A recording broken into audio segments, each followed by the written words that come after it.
for active, passive, and resistive range of motion of the wrist, we are going to start off with active range of motion doing wrist flexion. So you want to be in anatomical position and bring your hands upward for wrist flexion. Bring them back for wrist extension. For wrist adduction, which is also known as ulnar deviation, you're going to rotate your hands towards the pinky side. And then wrist abduction, or also known as radial deviation, you're going to deviate towards the thumb side.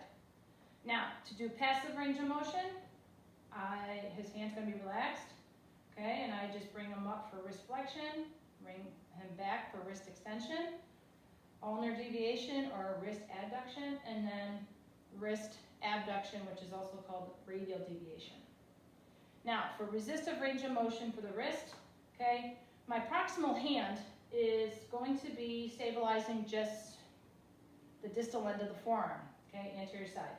Now here, he's going to just make a slight fist and flex it, and just flex the wrist, okay. I'm going to take my distal hand and I'm going to try and pull him out of it, okay. So that's where my distal hand goes, is right on the anterior side of his hand. Now, to resist wrist extension, I'm going to pronate his forearm. I'm still going to stabilize the distal end of the forearm, but this time, bring your hand up like this, okay, still in a slight fist. Now my distal hand is on the posterior side of his hand, and I'm trying to resist those extensors. Now, for wrist adduction, go ahead and open your hand up, okay, I'm still going to have my proximal hand at the distal end of the forearm, and this time my distal hand is going to be on the medial side of his hand, so go ahead and push my fingers. There you go.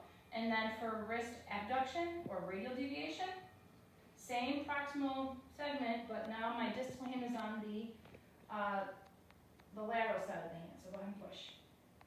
Good. And that assesses the active, passive, and resistive range of motion of the wrist.